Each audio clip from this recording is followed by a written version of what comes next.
Good evening. I am Tyron Williams. I'm one of the members of the steering committee for the Interracial Conversations Group. We want to welcome you to a presentation on Project 2025 hosted by the Interracial Conversations Group of the Northern Neck. The Interracial Conversations Group of the Northern Neck is a non-political gathering of citizens whose mission is to strengthen our community through respectful dialogue, diverse cultural understanding, advocacy, and purposeful action. Our motto is to gather together, learn together, and take action together. This evening, we have come to have a meaningful and informative dialogue on what is known as Project 2025. This document provides an ideological approach to govern the citizens of the United States of America.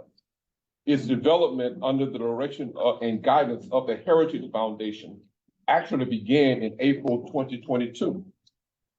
The purpose of this comprehensive and controversial plan is designed to reshape the U.S. federal government to support the agenda and ideologies of a specific segment and personality within America.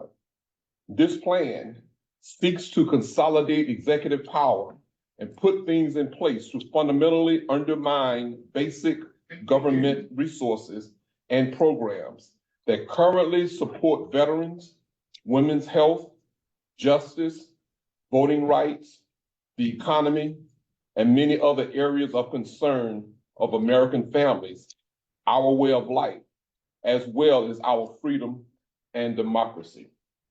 These programs, if implemented, will drastically diminish and or take away the freedoms that we now enjoy as guaranteed by the U.S. Constitution, and thereby negate the foundation of democracy upon which we were founded.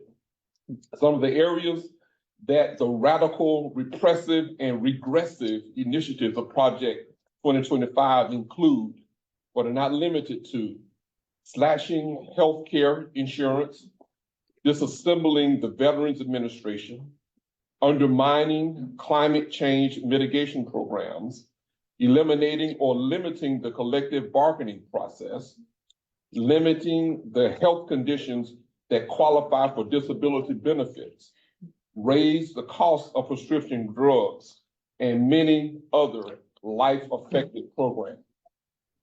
Because this is such a voluminous document and we can't address every aspect of this life-changing and life-threatening initiative, we have invited a few panelists who are experts in particular professions to share their analyses and perspectives and provide an in-depth review and discussion on just a few of those areas contained within Project 2025. And let me give you a special note. After all of the panelists have completed their presentations, we will have the remaining time allotted for questions and answers, with one exception. Because of the time constraints and previous commitments of Representative Jennifer McClellan, once she completes her presentation, we will give her time to answer a few questions. Now, normally, and we're not going to veer from normal, but we normally start our meetings off with a word of prayer. So let us do that now. Our Father in heaven, we are grateful for this time you've allowed us to come together and convene to talk about a subject that affects all of our lives. We're grateful for those that are here tonight, especially those as well who have given up their time, their talent, and knowledges to help us understand better what this particular Project 2025 is all about. We pray to God that minds will be open and as well as hearts to receive the information that will be shared. We're grateful for those who are here, those that are on Zoom as well. And we pray to God that we will continue to have wonderful fellowship once all of this information is shared with us so that we are better informed to make decisions regarding our lives from this day forward. What is in the matchless name of Jesus the Christ we pray. Amen. Amen. So now let me introduce our first panelist. Our first panelist is Ms. Kenyette Tisha Barnes. She's a career political strategist. She's a registered federal and state lobbyist. She's an activist and former epidemiologist. Thank you. She is a mother and one of the co-founders of the Mute R. Kelly movement. I don't know if you ever heard about that. When he got into trouble with all this stuff, he was still getting monies and what have you. But there was a movement to curtail what he or constrain him to some degree. She is also an international organizer, human trafficking prevention expert, and has worked as a public speaker and lecturer. She's been a guest commentator on ABC, BBC, CBC, CNN, as well as MSNBC, and has been featured in the Atlanta Journal-Constitution, Chicago Sun-Times, Chicago Tribune, Cleveland Plain Dealer, the Los Angeles Times, the New York Times, Washington Post, and several other publications. Her academic credentials include Temple University and the George Washington University. She will begin our forum by providing a general overview and analysis of Project 2025. Thank you so much, Dr. Williams. I am forever grateful that our paths aligned. First, I just want to sort of just do an audio check. Am I broadcasting okay? Can people hear me? Yeah. Very much. All right, great. Thank you. Thank you. Oh, and I got some fireworks. I don't know where that came from. All right, so Project 2025 is a commission by the Heritage Foundation. So before we begin, I want to talk a little bit about what is the Heritage Foundation, where did they come from, why are they here, and literally what are they looking to do? So the Heritage Foundation is registered as a 501c3 nonprofit agency. And they also have a concurrent 501c4 political action committee, or it's their sort of lobbying arm of the Heritage Foundation. And a lot of people were kind of concerned about, well, according to the IRS, they should not be doing all of this lobbying work. But what I want to first of all say is that any nonprofit agency can do direct lobbying of issues up to about 20% of their nonprofit status, and that they took the entire 20% and wrote Project 2025. So as far as the contributors of Project 2025, there are about 53 different organizations, and most of these are conservative-leaning organizations, and about 100 contributors from those peppered among those organizations. However, when we look at the contributors, 43% of the contributors have a direct affiliation with the Heritage Foundation.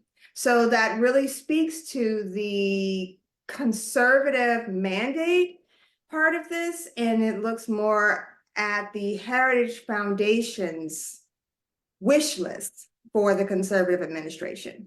So the first thing I do want everyone to think about as you start hearing myself and my other co-presenters talk about this is that this isn't a coalition of conservative political strategists.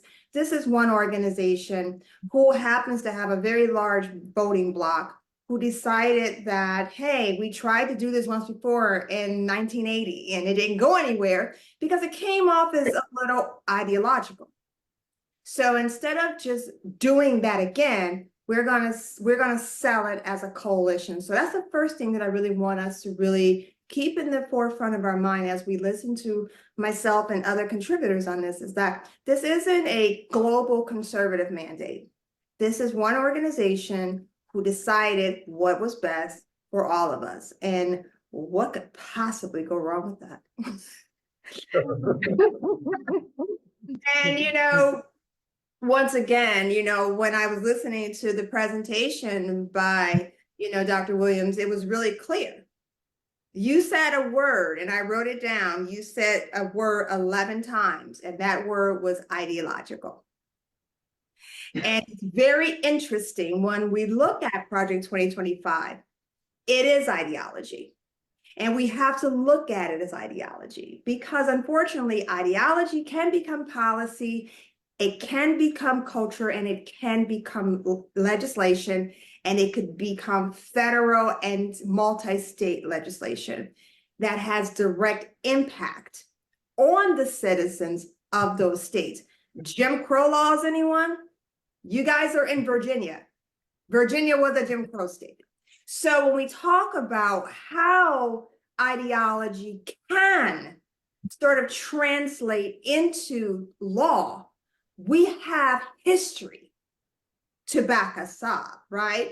I often, when I speak to my more conservative leaning colleagues, they'll say, oh, this is a bunch of do about nothing. Again, it's just progressive, just crying wolf. And then I have to remind them how culture shifts occur. They occur at the grassroots level. That is your neighborhoods, that is the schools, that is the churches. And then it extends to your elected bodies, your city council, your county commissioners, your state legislature, and then it extends to the federal. And right now, what Project 2025 is looking to do is to attach to all major federal agencies, from the Department of Agriculture to the Department of Veteran Affairs. And as someone, as part of another commission that I have, and just my own personal work, I've read this, so you all don't have to. And it is very robust. It's very robust. It's very dystopian. It's scary. I mean, any of you who are fans of George Orwell, it is very Orwellian. And the concern about it is that it's going to be almost a buckshot approach to our federal government. So anything from, Veterans Affairs. You guys live in a state that the Portsmouth Naval Hospital is right there. If the Veteran Affairs, some of the money that are coming out of Veteran Affairs, it's coming out of the VA, the hospitals. It's coming out of that pot of money. And unfortunately, some of that money is coming out of mental health services. We now know from research from the National Institutes of Health that the leading cause of post-traumatic stress disorder in male populations over the age of 25 in the United States, with the exception of sort of neighborhood trauma and direct trauma, that means they've been assaulted or something like that, is military combat. So once these gentlemen and ladies are returning to us, they're returning to us with trauma. And if any of you have ever had a service person return, it's as if they are a different person, because brain trauma isn't always physical. There's research coming out now that traumatic brain injuries are not just physical injuries. Some of these are mental health injuries. So when Project 2025 is talking about gutting Veterans Affairs and gutting TRICARE and taking it back to the free market, yeah, sorry guys, if you got TRICARE, you might have to go back to the marketplace if this comes into play. That's scary for me. That's really scary for me. And I understand that there are gaps in the VA system. For a time I worked in Virginia, and Pastor, please let me know when my time is up, because I try to put my own timer here, but I need people to, because I'll keep going. Remember, I read 900 pages. I can go. Okay. but I will wrap up by saying this, is that we're gonna have I'm gonna try to keep it light, but this is an extremely serious topic, and it's not a political push. I am coming in this space nonpartisan. I am not telling people who to vote for, who not to vote for. I'm going to strongly encourage you, if you are registered to vote, you should do so. If you have mobility issues that prevent you from going to your polling place, please exercise early voting options in your state if you have them, or absentee ballot voting. My mom is doing absentee ballot. She lives in Ohio. She doesn't want to stand in line for 2 hours. because she's also my mother and I know who she is. So we contacted the Ohio Board of Elections and now she's got to do an absentee ballot. So there are options. And to remind us, if you identify as a lady folk or identify as a brown folk or both, there was a period of time that you couldn't vote. So I'm going to end this on this. This is about your voice, your country, and at the end, your vote. So I am very excited to hear from my colleagues. I know I have to come back and talk about what am I doing, Pastor, the Department of Education? Yes. You guys might be mad at me on that one, but I didn't write it. But I'm really excited to be here. And also, full disclosure, one of my dear friends and my classmate from George Washington is actually Kedra Williams, who is Pastor Williams' daughter. So that's how we met. Amen. Thank you so much, Kenyette. It Thank was you. very, very informative, and I see you are excited about what you're doing, but you have been very enlightening as well. So I'm also looking forward to you coming back. She is going to be sharing with us from this topic, dismantling education in America. That's going to be the last topic for tonight. So thank you again. Okay, I think I got muted. Yes, thank you. I'll just kind of put myself on mute and I will enjoy the show. All right. Oh, and by the way, I did give Kedra a big thank you for introducing you to me. She's a sweetheart. Thank you. Okay, our next presenter is U.S. Representative Jennifer McClellan. She was first elected to the Virginia House of Delegates in 2005 and served in that post until she was elected to the Virginia State Senate in 2017, where she succeeded Donald McKeachin after his election to the U.S. House of Representatives. Representative McClellan entered the U.S. Congress in 2023 after winning a special election to replace the late Congressman A. Donald McKeachin. In Congress, she sits on the House Armed Services Committee and the House Science, Space, and Technology Committee. A principled and progressive legislator, McClellan has always worked to ensure Virginians' voices are heard in government. A lifelong Virginia native, Ms. McClellan was born in Petersburg to parents who served the community. In Congress, she sits on the House Armed Services Committee and the House Science, Space, and Technology Committee as well. A principled and progressive legislator, McClellan has always worked to ensure Virginians' voices are heard throughout the government, that our needs are addressed. Today, she will address the impact of Project 2025 and its plan to take partisan control of federal agencies and destruction of our checks and balances within government. Hello, Representative McClellan. Hello, Pastor Williams and everyone. Thank you for having me. First, I want to apologize for my voice if I sound a little hoarse. Ragweed is not my friend, so my allergies have been bothering me a little bit. But you heard a little bit about what Project 2025 is, the Heritage Foundation that put it together. But before I go into how it would gut our system of checks and balances and really take the federal government and put it in the control of what they hope to be conservative, authoritarian leadership, I want to put this in context about how some pieces have already been put in place. So the current Supreme Court is a majority conservative, and they have, through the last 2 years, already, through some of their decisions, gutted some of the protections of our checks and balances. And so first, I'm going to highlight 4, very briefly, opinions that they issued. So 2 of them, I'm not going to go into detail, but they're an example of how the Supreme Court has ignored decades of judicial precedent. And a key tenet of our court system is you follow the precedent of prior courts unless there is a very significant change that causes you to depart from that precedent. So for example, on segregation, Plessy versus Ferguson was a court case that said that you could have separate but equal accommodations. Oh, not Plessy, sorry, that was a different one, but it was Plessy. You could have separate but equal accommodations for Black and white people. And then Brown versus Board of Education, using research and scientific research that proved that in the education context, separate was inherently unequal.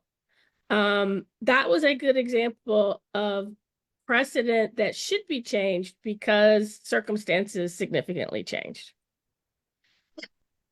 Two court cases the Supreme Court decided in the last 2 years just ignored precedent. And that was the Dobbs case that overturned Roe versus Wade, and the case that abolished affirmative action in education.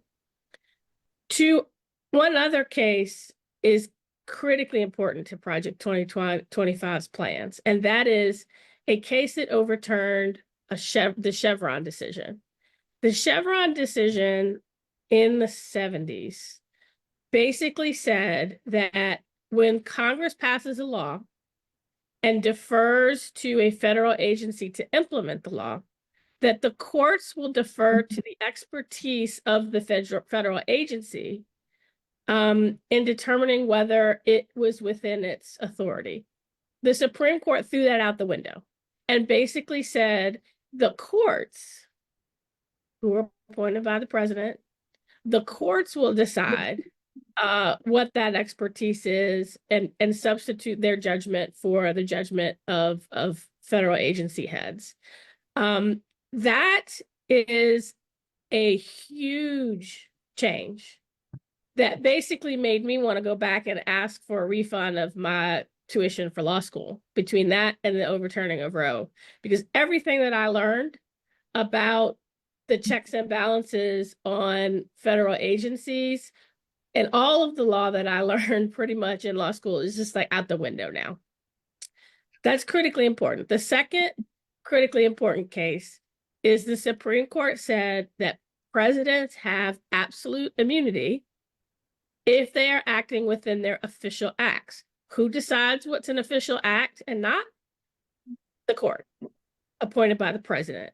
So you see already two cases that have been decided that have eroded the checks and balances system by saying the courts will decide, will interpret the law, not federal agencies that are delegated that responsibility by Congress. And courts will decide what is an official act or not to determine is a president above the law. So Project 2025 would build on that to create really the imperial presidency.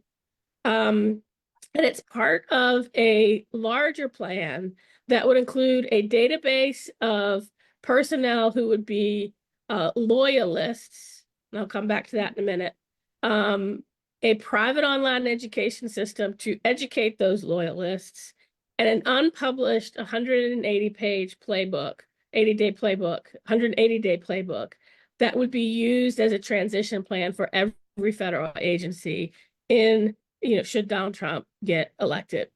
So that's the context. So assume, because this is the playbook for a Republican conservative president. Following things are in Project 2025 that would be the playbook for what the Trump administration would do. So first, it takes an absolutist view of presidential authority. It's based on this theory that Congress and the courts should be subservient to the president, which is the antithesis of how this country was founded. James Madison, when he founded the Virginia plan that led to the Constitution, looked at every other government around the world to figure out what made governments fall and what made governments less likely to be tyrannical. And that was this three-tiered system where no branch was more powerful than the other. Project 2025 would turn it on its head. So how would it do that? Well, first, it would, let me go through my notes because I distilled, like the prior speaker, I kind of distilled all of my notes into a couple of pages. So first, it would allow the president or the administration to weaponize the Department of Justice for political purposes. We've already started to hear some rhetoric around this in the last 3 presidential elections, with chants of lock her up, with chants of, my political opponents should be put in jail. Other countries have done this, particularly in Venezuela, other authoritarian governments where they investigate, charge usually with bogus crimes, and use their equivalent agency to the Department of Justice to harass and jail political opponents. Project 2025 would allow that to happen here. It would end independent agencies by basically allowing the administration to fire career civil servants and replace them with partisan appointees who would be do the president's bidding and could be fired if they didn't. And we have a very strong tradition of, while a lot of agency heads are political appointees, a lot of the actual experts in those agencies that do the day-to-day work are not. They're civil servants who are supposed to be there regardless of who the president is, because their responsibility is to the American people, not to any one president and not to one political party. So what it would allow, and remember I started out saying that as part of this project, they have this database of political loyalists. These are the people they're ready to put in office, firing career civil servants who have served Republican and Democratic presidents. It would allow the president to circumvent Congress's power of the purse. The Constitution says Congress, not the president, Congress appropriates money. But there is what hold on, I'm trying to find the word I need real quick, sorry. And this would basically allow the president to say, I disagree with what this agency is doing, and therefore I'm going to withhold their funds. Last week, we heard Donald Trump in a TV interview basically say that he would do this. He was asked on Fox News what he wants to, and Project 2025 says we're going to eliminate the Department of Education. I won't go into detail because I know another speaker will. But when asked on Fox News, well, even if you get rid of the Department of Education, you've got all these school systems around the country. What if one of them starts to teach that this country was built on the backs of slaves on land that was stolen? That's an exact quote from the Fox reporter. And Donald Trump said, well, we'll defund them, because Congress does send funds to Title I schools to help both implement and enforce the Civil Rights Act, but also to help underprivileged children get the resources they need to learn. He said he would defund them, and that's exactly what Project 2025 would allow, by allowing the president to decide, even though Congress appropriates money, I'm just not going to spend it. That is unconstitutional. But again, who decides whether a particular action is constitutional or not? The courts. Who's in the majority on the Supreme Court right now? Conservatives, who were appointed, 3 of them by Donald Trump, and it's a 6-4 conservative majority. So these are a few. I want to leave some time for questions and answers. So very quickly, it would also allow, we have certain federal agencies that are deemed independent. So the Federal Communications Commission, the National Labor Relations Board, the Federal Trade Commission are examples.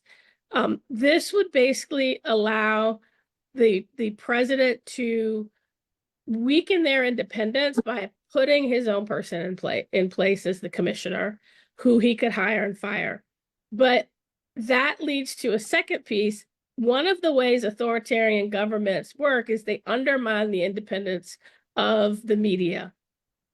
If you have political hacks who are in charge of the FCC, and then you have, I don't know, CBS, who asks tough questions in a 60 Minutes interview, then the president could go to the FCC and say, I want you to pull CBS's license and put them out of business.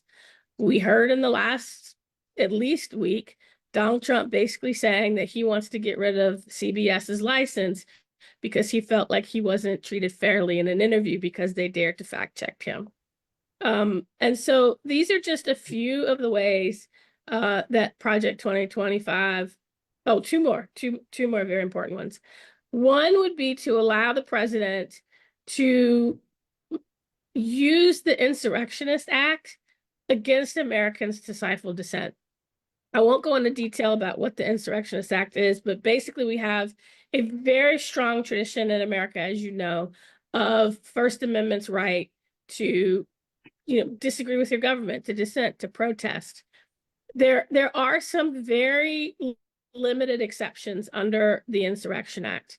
And Project 2025 would basically have the administration broadly interpret the Insurrection Act to use it to send the military after people who disagree with the president. Now, what are some uses of the Insurrection Act that are okay? Well, remember during massive resistance, Eisenhower nationalized the National Guard to send them to protect the school children who were integrating schools, and when the governor stood in the schoolhouse door. That's an appropriate use of the Insurrectionist Act. What is not an appropriate use is, again, we heard Donald Trump in at least last 2 weeks say he would use the military against enemies of the people, which is a phrase that authoritarian dictators use. But anyone who's an enemy of the people, he would deploy the military against them. That should terrify all of us. That should terrify all of us. And then finally, Project 2025 would neutralize the Senate's role in confirming executive branch nominees. The way that it works, the president appoints his cabinet and agency heads, and the Senate confirms them. That is a clear check and balance on power so that no one branch is higher than the other. If you don't appoint the cabinet secretary, but you just have an acting secretary, and you never submit them to the Senate for confirmation, you've pretty much circumvented the Constitution. And Project 2025 is suggesting that the next administration do that. So those are just a few of the ways that Project 2025 would outline an imperial presidency. If you want to go into more detail on this or any other area, I strongly encourage you, don't read the whole thing, it'll depress you. But if you go to the Center for American Progress, their website has a pretty good summary of how Project 2025 would impact various issues. That's exactly where I pulled most of what I just talked about from. But as a member of Congress, let me just say this. The Constitution puts the legislative branch in Article 1. Because the legislative branch is supposed to represent the people. And you have heard since we were children that we have a government by, of, and for the people. And yet even Congress is not supposed to be above the president or the Supreme Court. Again, the founding fathers, imperfect as they were, created a system of government where no one branch could overtake the others, and they would be a check on the abuse of power of any other one. Project 2025 turns it on its head, but you have the power to ensure that democracy as it stands now survives, because in a government by, of, and for the people, the government will reflect the perspective of and therefore meet the needs of the people who participate. And your first step in participating is voting. If you do not vote, your perspective will not be heard. Your needs will not be met. The other way is by making sure that we are electing people to office who reflect the true diversity of the governed.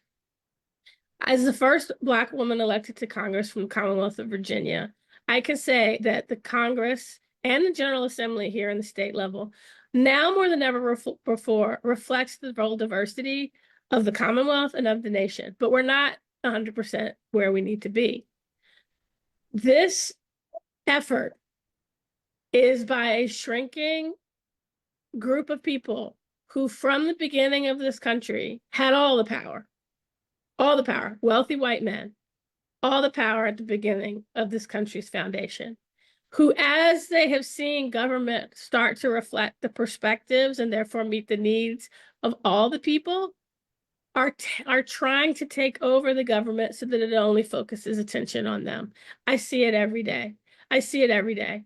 Whether it's trying to weaponize efforts to diversify our military, whether it's efforts to weaponize making sure that our armed services are inclusive and that everyone who is a service member is welcome.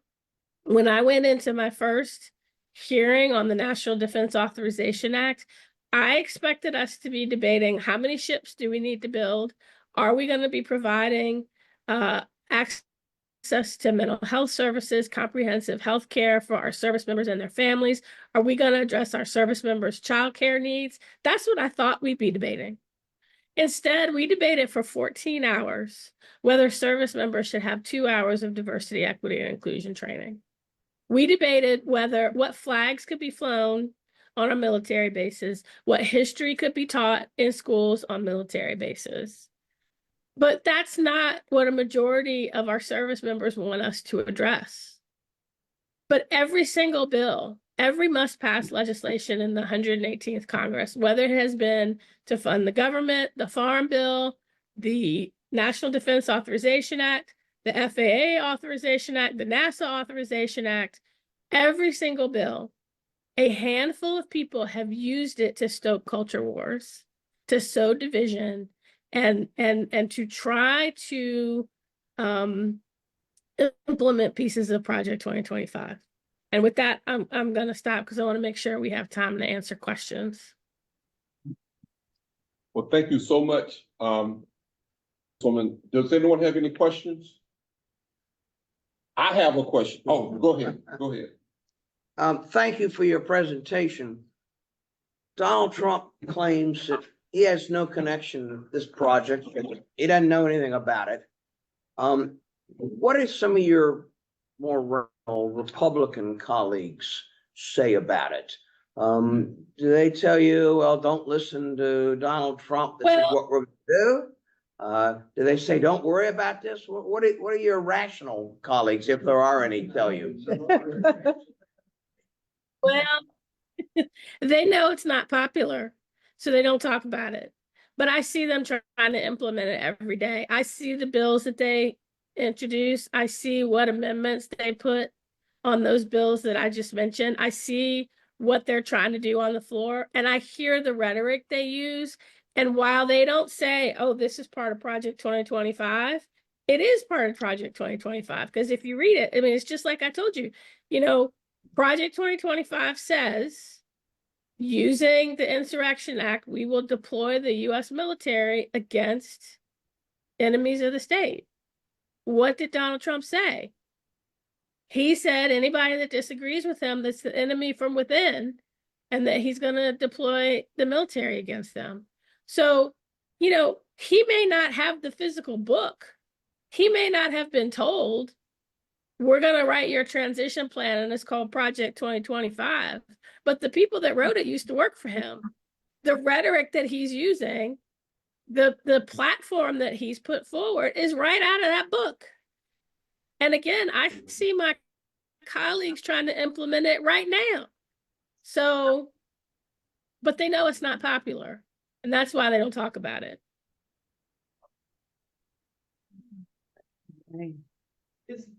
Go ahead. Isn't there now a document that's called Agenda 47 that Project 2025 has kind of morphed into, that is part of the platform? There's a thing called Agenda 47. So when I talk to people and they say Project 2025 is not Donald Trump, but Agenda 47 is. Am I? It's all the same. Because here's the thing, when you look at what's in Project 2025, go back to what I just said. If you look at what's in it and you listen to him say what he wants to do, it's the same. It's the same thing. Doesn't matter what you call it. It's the exact same policies. And there are Republicans in Congress right now who are trying to implement what's in Project 2025 right now. And when he's president, he's going to sign those bills. He's going to do it. So, and he's going to put those people into those positions to replace the civil servants. He may say, well, that's not, I'm not doing this because of Project 2025. I'm just doing it because I want to. But this is the playbook. And you don't write a playbook if you don't intend to use it. And again, a lot of the people who wrote Project 2025 used to work for him when he was president before. Okay. I have a question.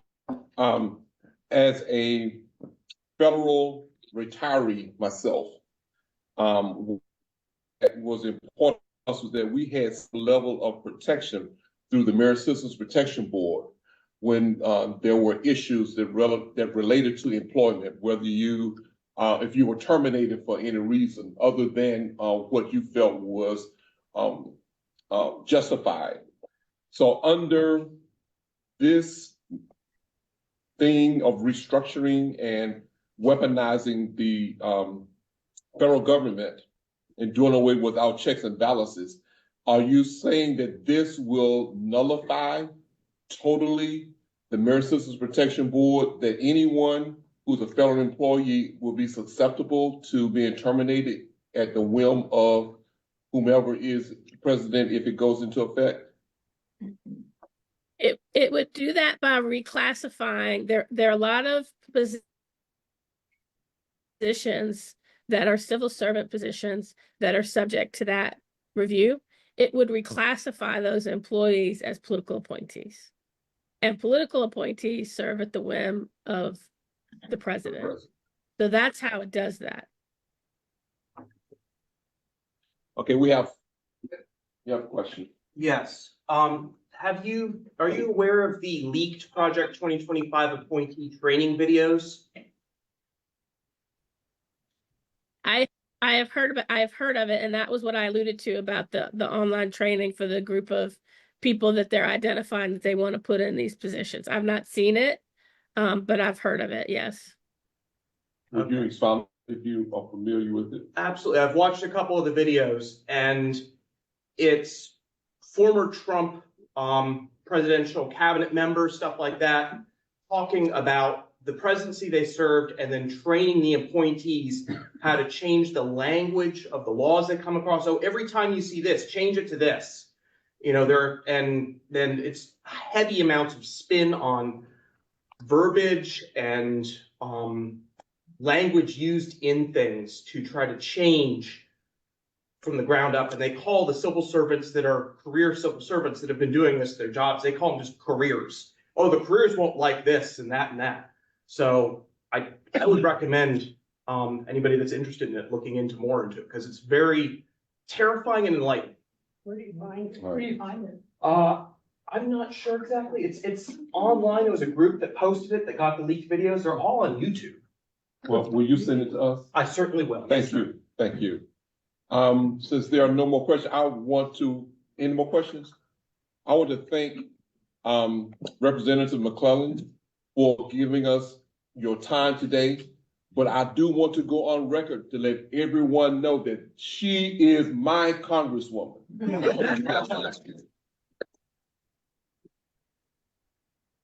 That's right. Thank you so Well, much. thank you all. Staff. Go ahead. I was just going to say thank you for having me. It was my pleasure. And your staff was wonderful in working out the logistics. So tell Tessa that I really appreciate all of her efforts. Will do. All right, thank all, you. and have Bye. Did y'all enjoy that? Yes.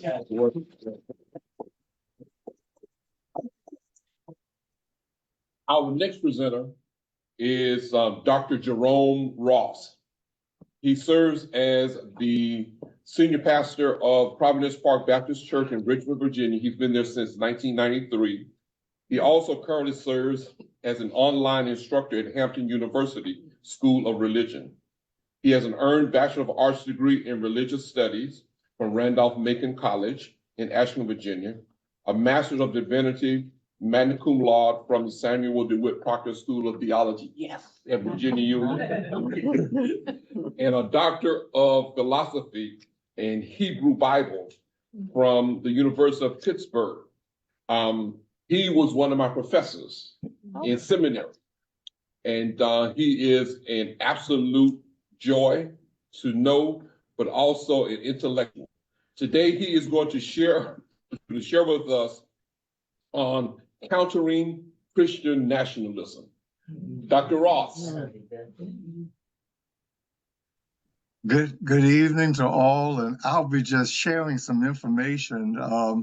Recently, I participated on a panel similarly dealing with Project 25 and answering some questions. And so I had a chance to share with Dr. Williams and just a dear friend over the years with we just bonded and just want to talk a little bit. I mentioned about trying to maybe share my screen. I'll get to that later. If persons want a copy of this, I can send a PDF to Pastor Williams, Dr. Williams, just to can share with persons. I just want to, if you will, give my response to a couple of responses to the Christian nationalism, and then share some ways of countering that. And so I'm gonna try to be as brief as I can so we can have maybe more questions at the end. And so here's my take. And so I have them in bunches, if you will. And so give me an ear for a few moments.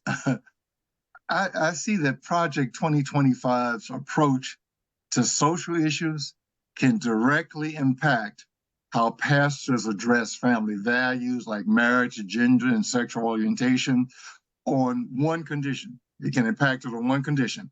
And the condition is that pastors embrace and adhere to the Christian nationalism that the project advocates. It doesn't come out and say Christian nationalism in a little package, whatnot. It's seeped in there. There's some of that language you pass a couple of times. You say, I've passed this before. Or sometimes you may smell some things. I've smelled this before. And you go back to where you smelled it. The proposals of Christian nationalism, as far as I can see, violate the very freedoms that it claims to protect under the cover of certain Christian views. I'm just hearing some bullets and I can answer things later. The hermeneutics, that's the way they interpret things. The hermeneutics that are employed in Christian nationalism, in my opinion, is consistent with the principles that were employed to substantiate discrimination and racism and even justify slavery. It's one of the kind of sad stories that we just can't cover up, that many of the founding fathers had slaves. And even President Abraham Lincoln, if he could, would have saved the Union without freeing the slaves. These are some things of history that denying them does not help. We need to get past them, put them on the table, and work through them if we will. But sweeping them under the rug doesn't help. Here's a second response that I have. And this is a positive one, and so I'm going to try to take all my time to lay them out there, and then receive questions. This one I call the dilemma of the United States. I've written things and been in lectures back and forth over the years, and as I teach students, particularly teaching Bible, because the Bible is a founding document for a lot of things around here. But the thought is the hermeneutics is what is really the terrible thing. The most wretched, even hypocritical aspect of the history of the United States is that this nation was born out of revolution against the tyranny of a monarchy, which deprived the colonies of freedom, and then later was founded by means of white privilege and black slave labor. And so interesting. We revolted against the tyranny of a monarchy that deprived the colonies of their freedom, and then we founded it by means of white privilege and black slave labor. In the course of the organization of this nation, Christian plantation owners colluded with Christian theologians to fashion a brand of Christianity that justified and sponsored slavery of African exiles using the Bible as their founding document.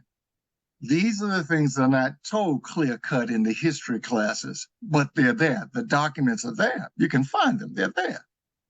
Here's a second little category here, the operative hermeneutics, how we interpret the operative hermeneutics of Christian nationalism. And like I said, nowhere in the project does they have a little chapter on Christian nationalism. It seeps through by the ways that they interpret, how you see how they address things, the values that's there. Here now, the operative hermeneutics of Christian nationalism is to read the Bible from a perspective of being in control. Privilege, great.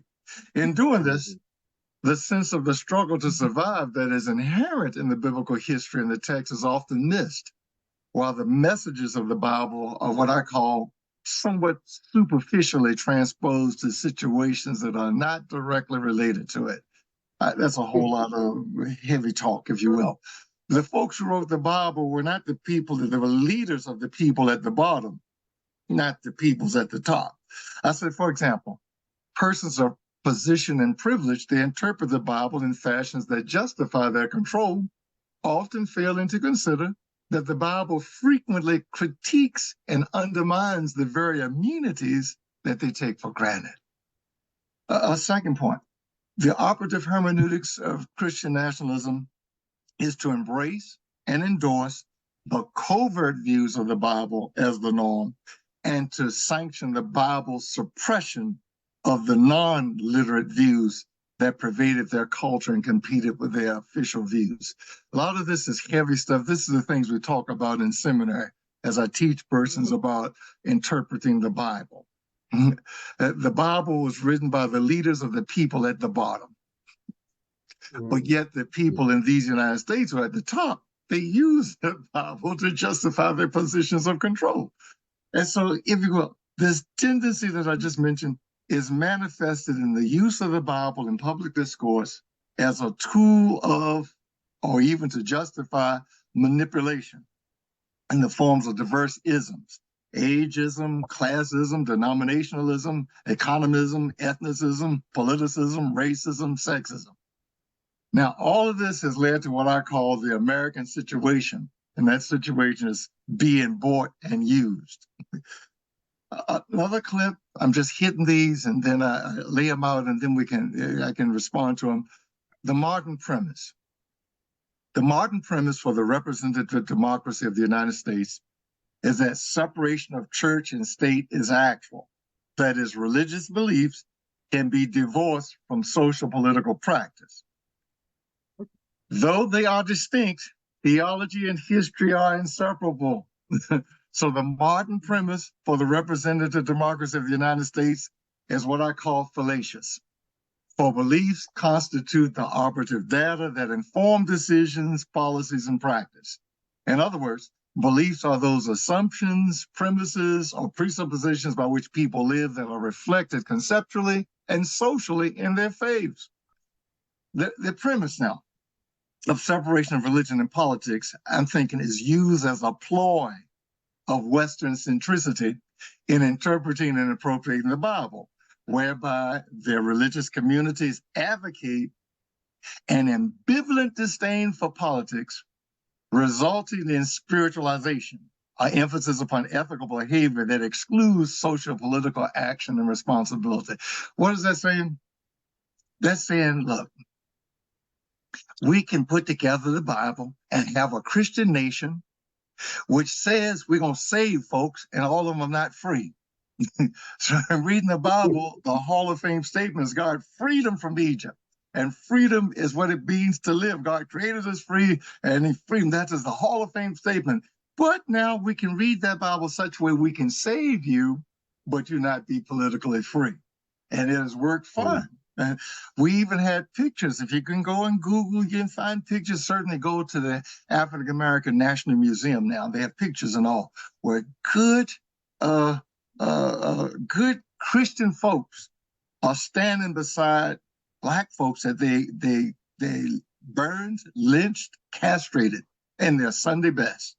Interesting. Even schools, if you go back in time, had to be integrated. Christian schools. All of the suffrage kinds of things. Now, I'm gonna push on here again.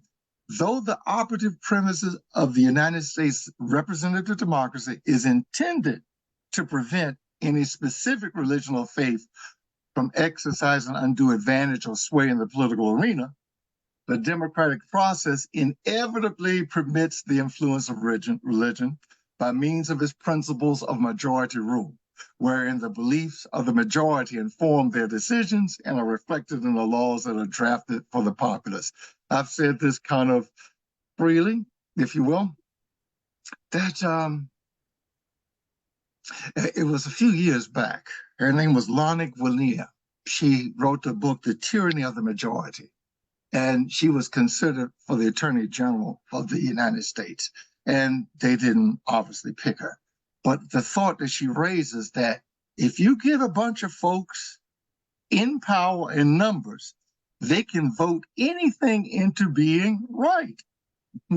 And so the Congress of these United States in earlier years, and even mostly now, predominantly white Christians who voted to say that African Americans were not quite human or equal, that women couldn't have rights to vote because they had the numbers, didn't make it right.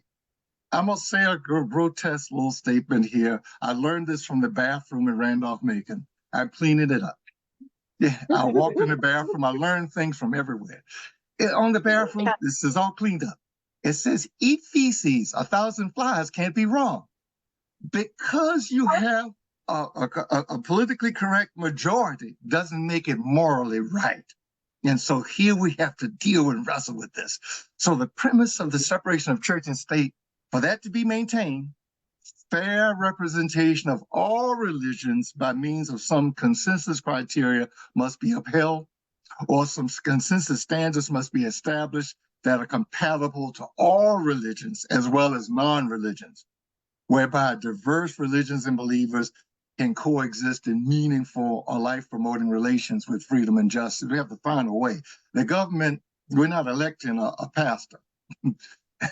But the views of those who go to Congress, I jokingly said to persons, if Congress should somehow, by a miracle of God, become predominantly female, there would be no rape in these United States.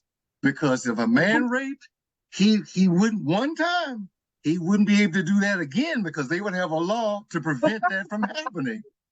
The laws reflect these kinds of things. It sounds kind of funny, but think about it now. Think about the laws with which we're dealing. Let me share a few steps for countering Christian nationalism, and I'm almost done.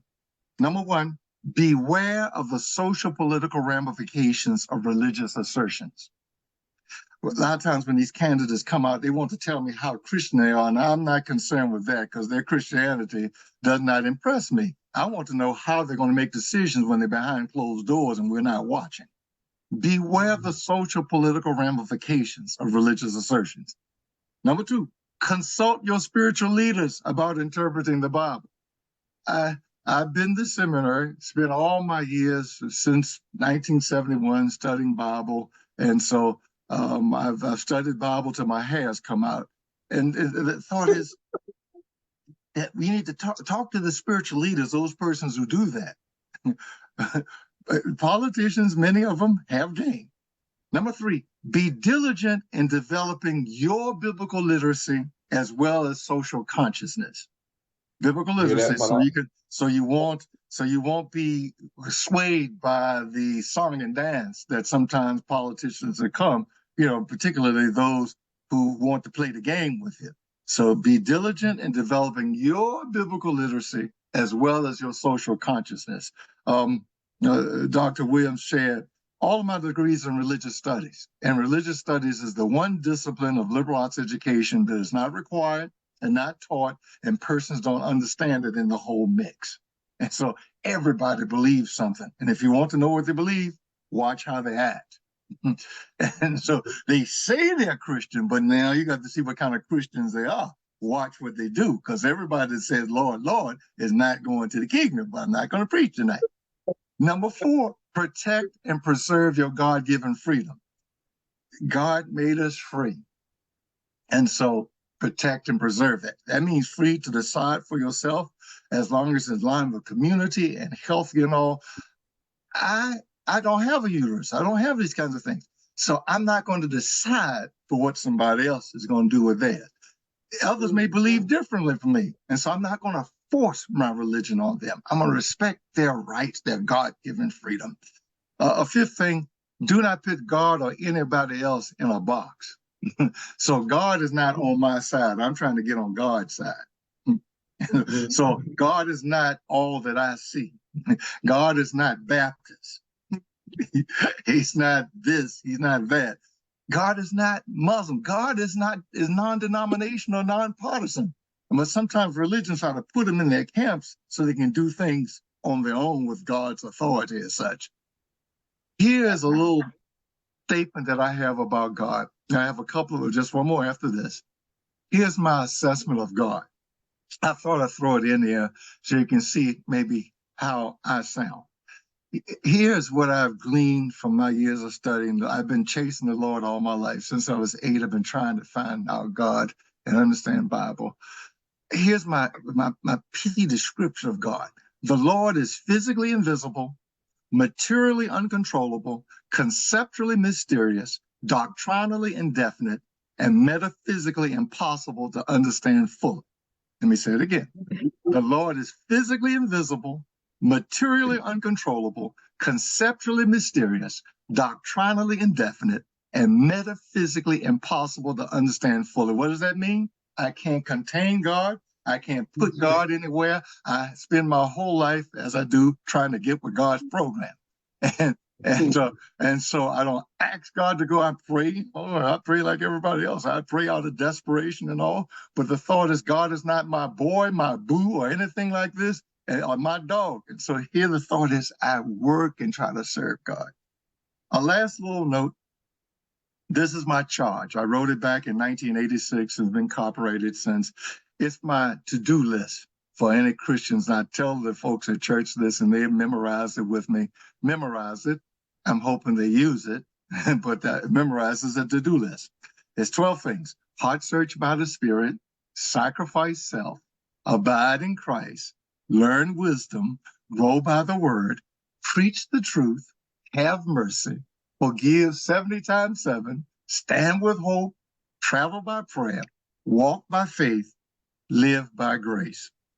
I surrender my time. And so for whatever questions, Thank you. Dr. Williams. Thank you, Dr. Ross, for your time. You have shared so much to help us understand some things about this Christian nationalism. We're going to have questions at the end, so please stand by if you will. Okay, good enough.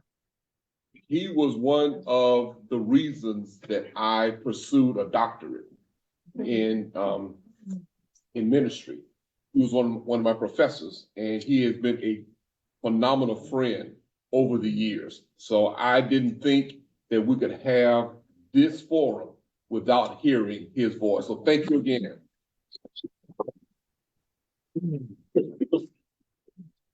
Our next speaker his name is Bradley A. Thomas. He's a individual because I just met him today.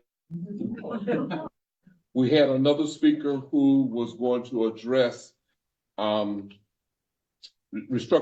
the Justice Department for weaponization, but he was called away for an emergency meeting with one of his clients.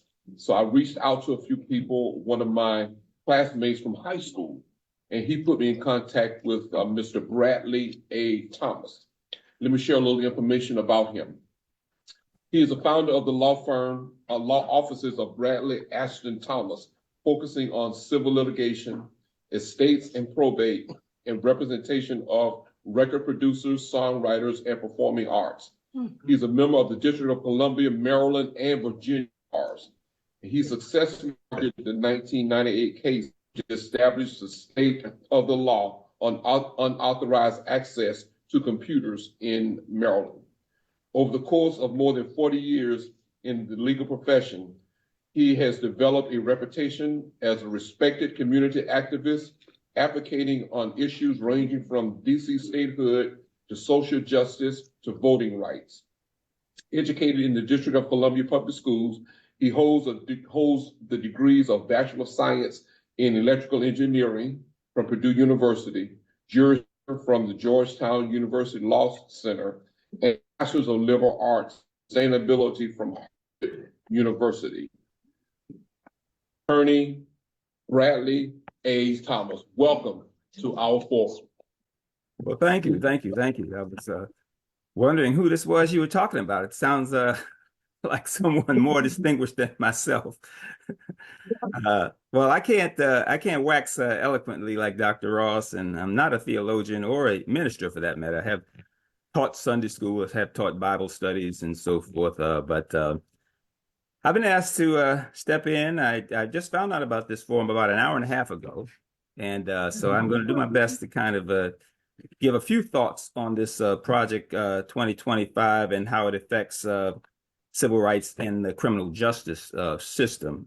What I'm going to do, if it's all right with you, is I'm going to read from the Congressional Black Caucus Foundation's report on the Project 2025, a couple of sections of that, and then I'll go from there.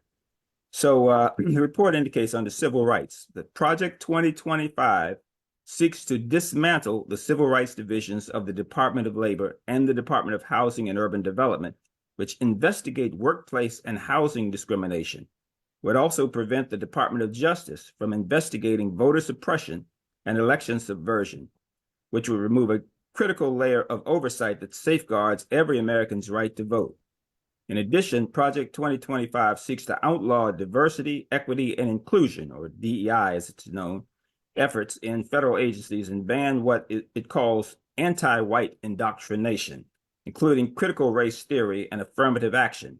If successful, those changes would strip away career and educational opportunities for people of color, further reducing resources for Black communities that have long faced systemic barriers.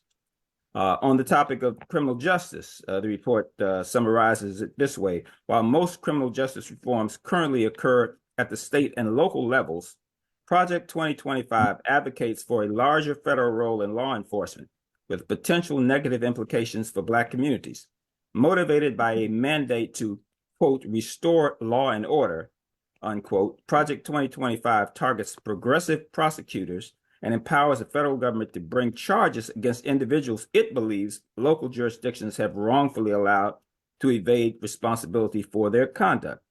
The plan also includes increasing police funding and reducing support for community-based alternatives, such as mental health responders.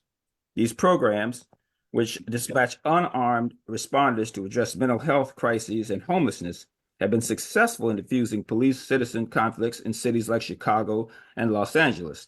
Additionally, Project 2025 calls for the increased use of the death penalty and stricter federal sentences for drug possession. These directives would empower the federal government to enforce inequitable laws that contribute to the overrepresentation of Black citizens in the criminal legal system. So essentially, the Project 2025 would one of the things it will do is it will take the authority of the independence of the FBI and the Justice Department and put them under the direct control of the president, so that the FBI would no longer be independent, and the president, whatever his whims would be able to direct the Justice Department and the FBI to target those he wants them to be targeted, and to not go after those who think in line with him.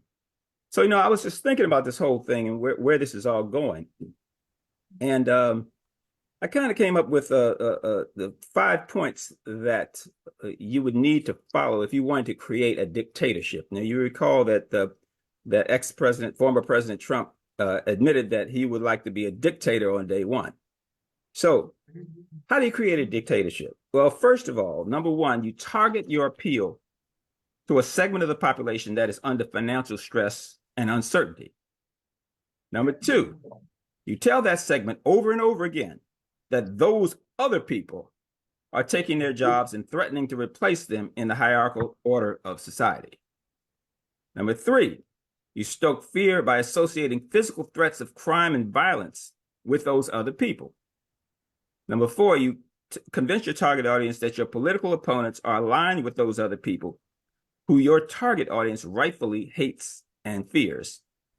And then number 5, you offer a strong man who's going to champion the cause of your target audience, put those other people in their place, and restore things to where they were in the good old days. So that's essentially what Project 2025 is all about. I was thinking about that, and I've been thinking for quite some time about the similarities between what's happening here with this conservative ultra-right movement in the U.S. and what was going on in Germany in the 1920s and 30s. So I was looking at a comparison between Mein Kampf, which was written by Adolf Hitler back in 1925, and this Project 2025. And the similarities are frightening. First of all, there's a vision of nationalism. So in the Mein Kampf, Mein Kampf advocated for a strong, centralized German state promoting Aryan supremacy and extreme nationalism. Project 25 focuses on a vision of a strong American state, emphasizing national sovereignty and conservative values. Under authoritarian tendencies, Mein Kampf outlined a dictatorial regime with centralized power in the hands of a single leader. Project 2025, while not advocating for a dictatorship, it suggests significant changes to increase executive power and reduce bureaucratic constraints, which can be seen as authoritarian. There's a plank about anti-communism. Mein Kampf strongly anti-communist, viewing Marxism as a Jewish conspiracy aimed at undermining the Aryan race. Project 2025 strongly opposes socialist and left-wing policies, promoting conservative economic and social policies as a counter. With messaging and propaganda, Mein Kampf emphasized the importance of propaganda to manipulate public opinion and consolidate power. Project 2025 highlights the need for effective communication strategies to promote its conservative agenda and influence public opinion. Social and cultural engineering. Mein Kampf aims to reshape a German society based on racial purity and Aryan ideals. Project 2025 seeks to reshape American society based on conservative values, focusing on traditional family structures, religious freedom, and I'll put that in quotation marks, and in opposition to progressive social policies.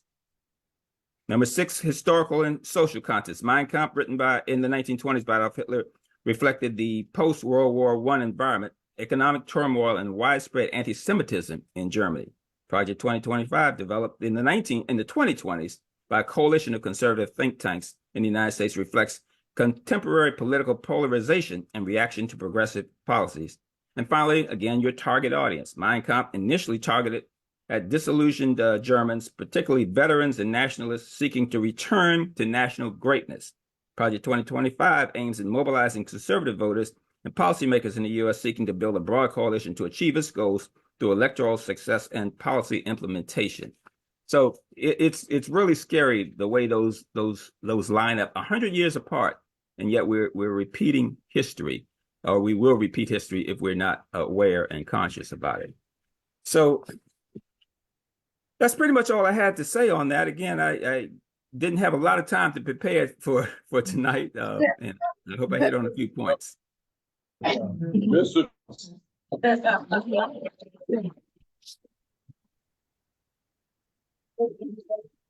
Although you were only aware of this about an hour and a half ago, you did a phenomenal job. Thank you so much.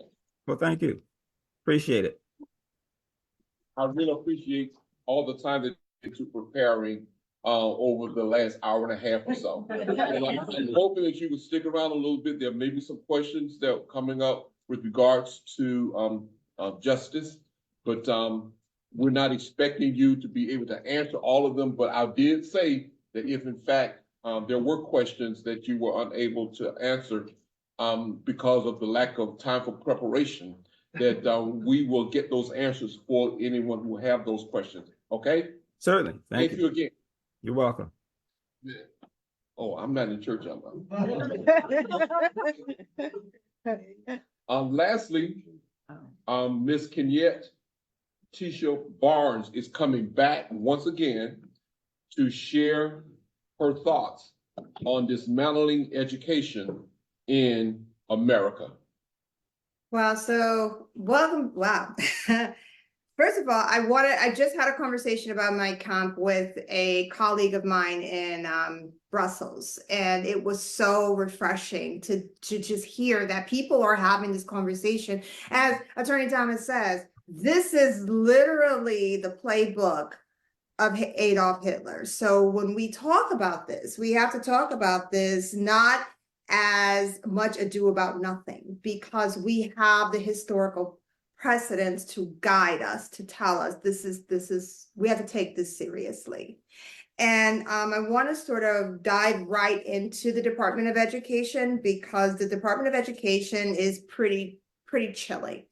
And I'm going to start with, first of all, just talking about who is Lindsay Burke. Lindsay Burke is the author who is a previous fellow of the Heritage Foundation. Once again, as I said in the beginning of this, the Heritage Foundation tried this in 1980 with their conservative promise, and they were kind of poo-pooed because it was clear that it was just pure ideology. And even though the ideological right, who was once the ideological left, because we also have to remember that there was Southern strategy that happened. And people will often say, well, the Democrats are the ones who did this. Well, no, we have to talk about Southern strategy as well. But Dr. Burke is an education scholar, and her work from George Mason really talked about how, you know, talking about things like Plessy versus Ferguson and Brown versus the Board of Education actually didn't help kids. And she's also a big proponent against critical race theory. So let's just kind of dive into what is gonna happen under Project 2025. So as I read through it, there was just so many places to go. It was literally like walking into a candy store of just racism, if that's even a thing. So I decided, let's just break it down in like educational stages. You know, we're going to do K through 12, and then we're going to go into college, and we're going to go into what happens after college, and then the administrative part, and then yeah, it's going to get real messy. So let's start with K through 12. So the first thing that Dr. Burke wants us to know is that we got to stop using pronouns. Like the pronouns are going to be the death of us. It's like it's the pronouns. It's all the pronouns. The kids are theys and thems and he's and she's, and the she's were he's last year, and now they're theys and thems and z's and zis, and the pronouns are the problem. The pronouns are not the problem. Because I don't know of any educator that is forcing a child to change their pronouns. What educators are doing, and I know my sister Keidra is here, educators are allowing space for agency. Because one of the things that the public school has done is it has become the educator, the therapist, the nutritionist, the social worker, and in some cases, the nurse for some of these children. And to take away the ability for children to go to school and to actually exist in their agency is frightening. So that's the one thing, is that Project 2025 through the Department of Education is only, it's only viewing children through the lens of the sex assignment on their birth certificate. So if your child is, and we know kids kind of evolve into their identity during the periods where they're in school. If your child identifies as transgendered or non-binary, and you're okay with that at home, they can't be non-binary and they can't be gender fluid in school. They got to be a boy or a girl, and that's it. Okay. The other thing too, and I'm going to get to why that's kind of ridiculous when you talk about it. The other thing too that Project 2025 wants to do in here is they want to elevate parental rights. But then they say we want to elevate parental rights, yet you cannot allow your child to use a pronoun.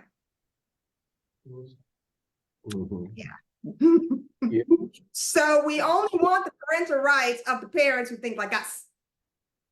And it's very clear, going back to my camp, I'm telling you, Attorney Thomas, that literally was like, I gotta pull that back into my presentation. If you haven't read it, it's in German, but they have the English translations. That's another one you probably want to read. But it was very clear to me when I was reading through the Department of Education. It's like, okay, there is this overemphasis on parental rights, parental rights, parental rights. Okay, great, yes. But what does parental rights also mean? As a parent, I am a parent, and I want my children to learn about that Jamal has two dads, or, you know, Penelope has two moms, or that my friend, you know, Kay identifies as trans, and it's okay that their mom allows them to use the pronoun they. What if I'm okay with that as a parent? Well, we're going to see, and it also came up in the Department of Health and Human Services and the Department of Justice. And I understand, attorney, you just got this 22 minutes ago, so I'm not going to like hold you to this. But there is also through the civil code, and I did hear that you're a civil rights attorney and a civil litigation attorney, is that they are attempting using this information to impact the civil code of states, i.e. family courts, to include gender reassignment or a parent who is allowing gender reassignment as a form of child abuse. So when they say they want parents to have rights, not those parents, not us parents, right? You know, as a parent of a pansexual daughter, under Project 2025, I would be accused of child abuse. Even though I'm a parent and I want parental rights, my parental rights would be completely stripped away. The other thing too that happens with this in the K through 12 system is Title IX. And those of you who have athletes, especially, like, yeah, girls from transgender athletes. Okay, the literature does not say that's the problem. But then we also want to protect our boys who are accused of sexual assault and make sure they have due process and that they have to be protected. And then those are combined. It is weird. It's a really, I had to read it like 20 times. And I have to admit that my reading strength has increased since I started doing this project. And I'm never, ever reading anything like this again. But what I'm seeing is there's this weird kind of amalgamation of, yeah, our girls are at risk, but they're at risk from trans athletes. Then then they say, and all that's going to the Department of Justice. So the Department of Education is not going to even deal with it anymore. It now goes to the Department of Justice, and the Department of Justice is being gutted and told that they can't address those anymore. Next, we've all heard about charter schools, and my children went to a charter school. My children went to a public charter school. So it was like a magnet school, more of a special admit public magnet school. And one of the things that is happening here is they're saying, hey, if you're getting federal money for your students, which anyone who's a Title I school is, then every student, that dollar amount follows them wherever they go. And that we are now pushing school choice. We are now understand what happens when our children are applying to the private schools of the world. A $1,500 voucher will do nothing when the school tuition is $35,000.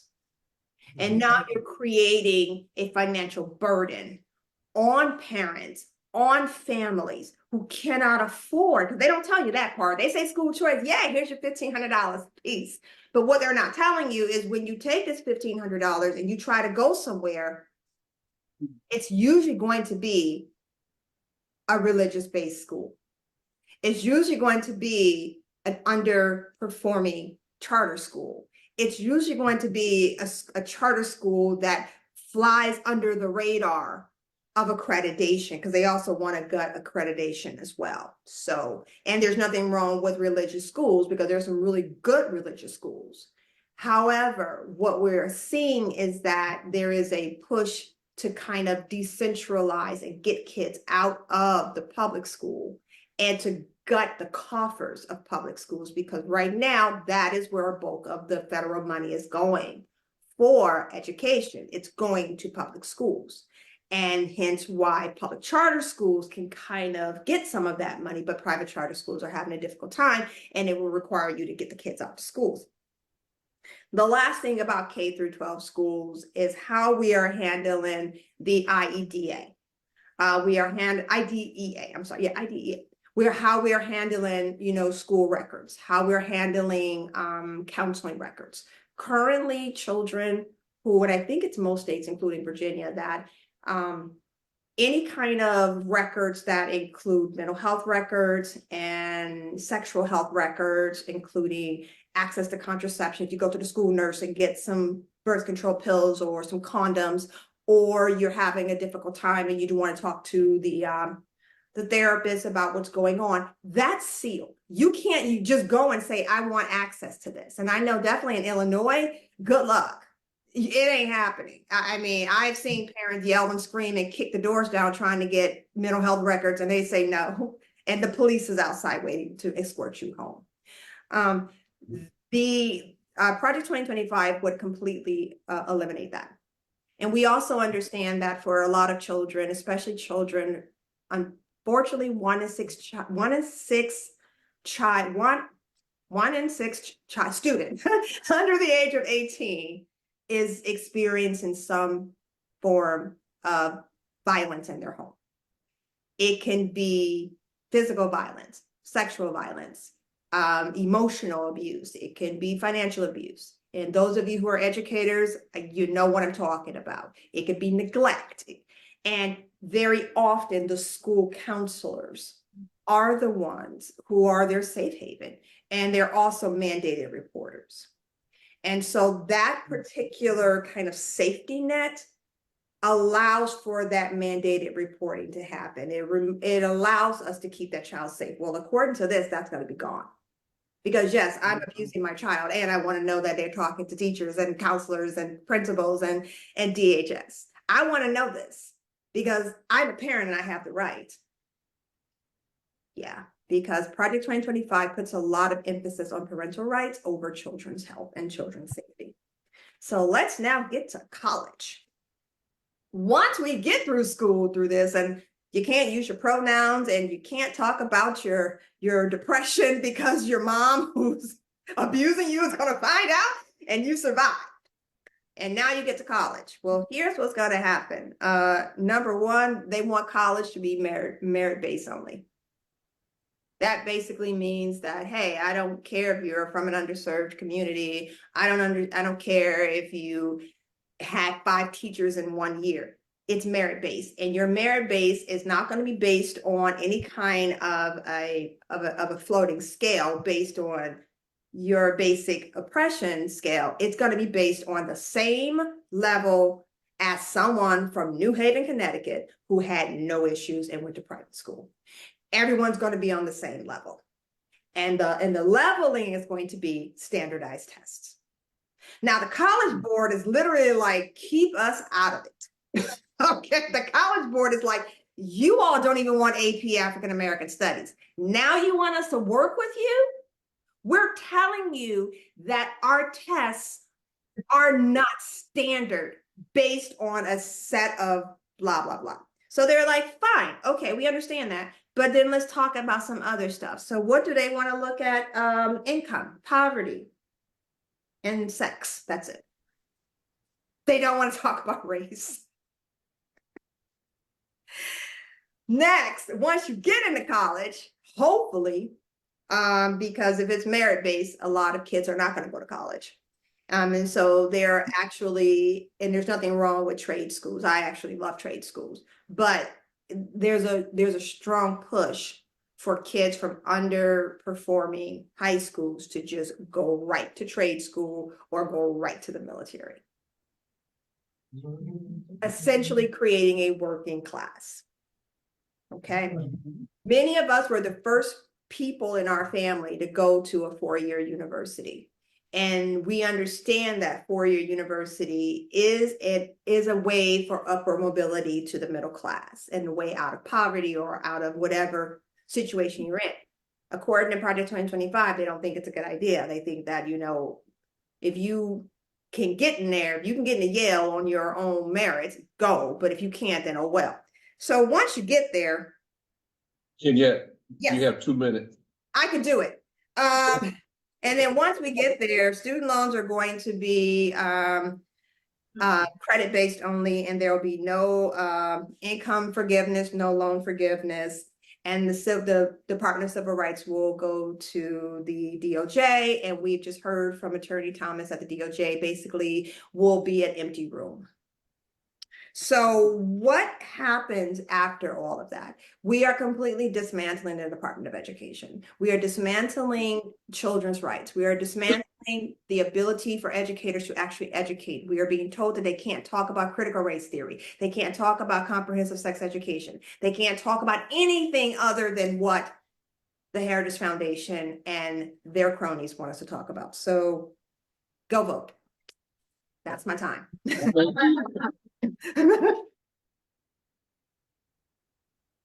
you so much for sharing your thoughts. We're going to open the floor for questions now. Any of you have questions for any of our panelists? What do they suggest we do? I hear the problems, but I don't hear an offering of solutions, especially for African Americans who are visual targets. In a particular area that we've talked about tonight, or are you talking about in a very general sense? And in either of their areas, because they're each specialists, so I would like to hear, what would they do? I mean. Either of you like to answer that question? May I add to my partner's question? We're a team, so I'd like to add a little more clarification, expansion to what she's saying. Because he's had to hear this. Throughout history as I know it, and my life as I've lived it, we've always had dictators, tyrants, kings. We go back to Rome, or we go back to England, or if we go back to Africa. Three things always stuck out from all of those. Control of the military and control of the media, the press, the voice. A strong man who controls the military and the word that comes out. After that comes all of the other things that are in a document. The three documents I'll just bring up for reference is Bible. We use that for Christian life and all the things, the details that's in it. The Quran, use that as a guideline for a certain group of people who follow that. And our Bible. As we see Project 2025 written, it's essentially that same thing. And what's necessary in order for it to be created is a strong man, communication, and then you put all of these in place. So the question is, she asked the question. That's a little bit of the scope that she asked about. In all the cases that I'm familiar with that I will just bring up, and I'll make this short, no more than 2 or 3 sentences. Once Germany had Mein Kampf, the only way it was solved was with a war. And you had to clean out everything, then you didn't have to use Mein Kampf's still out there. Yeah. In America, we had the divisions before the Civil War. Each had a pattern. It took a war. I'm not saying that this is going to take a war. I don't know where it's going. But once it's gone, Germany is there now after the war, and we did something. So the question is, as long as we can vote, the people control. But as long as you have a totalitarian institution, they're going to keep changing all the things underneath it all the time to keep their power. Hence our question. So I would like to take 30 seconds, and I guess my gentleman co-panelists would like to chime in. Power concedes nothing without a demand. And I think we have to be super clear about this. As far as my particular area is concerned, the first thing I'm going to tell people is that if you have children in public schools, if you have children in charter schools, you should be at every school board meeting. Every school board. Go like it's I don't know, it's a new concert. I mean, pick an artist that hasn't done anything illegal. Go, you're going to see them, okay? We'll stand in line for new sneakers. We'll stand in line for new iPhones. Stand in line and attend every school board meeting, because your school board is a legislative voting body. And you have a degree of power there. So even if the state says something, there is a degree of latitude when it comes to local control. So that's number one. Number two, get to know your children's teachers. Instead of saying that, hey, you know, this is the boogeyman, and because they're talking about pronouns, get to know who your teacher is. Next, become your kid's teacher's ally.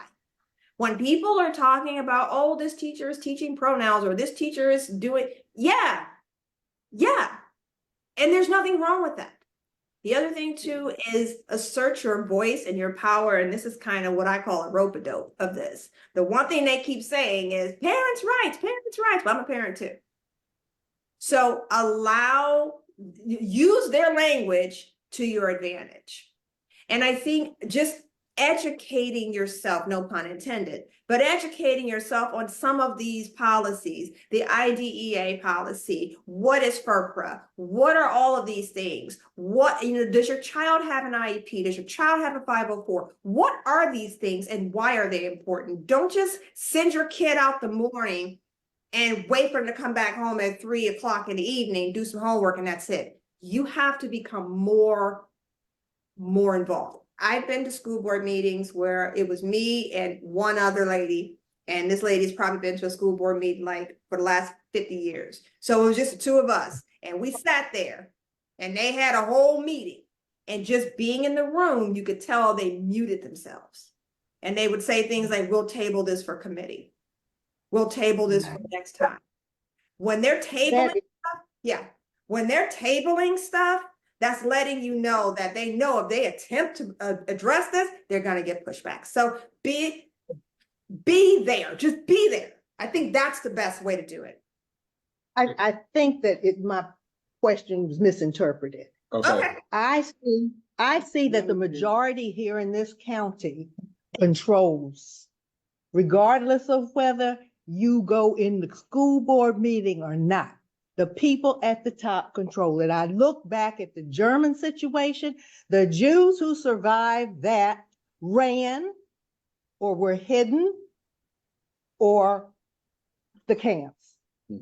And the money, the control, he has it. He has his people who are internal, who will tell, this is what you said, this is what you did. I already have friends who are leaving this country. And that is what I'm saying. That is their solution. I would like to hear of alternatives. I mean, I follow the expat groups on social media. I have a cousin who's already moved to the Dominican Republic. I have a friend who's getting ready to go to Panama City. And I see groups that have done research beyond that. So that's what I mean, because having lived in a situation where my majority, me, does not control the situation, this county is a good example of that, that what do you do? I mean, I think a lot of African Americans in this county have been trying to do things for a real long time. And they've not had people who had the power to speak to that. Dr. Ross or Attorney Thomas, would you like to share any thoughts? Yeah, I would say this. There are more of us who don't agree with the ideals and the philosophy of a Project 2025 than there are who do. But one thing we need to focus on, at least in these next 2 weeks, is that it doesn't matter what your opinion is. The bottom line is how many people actually vote.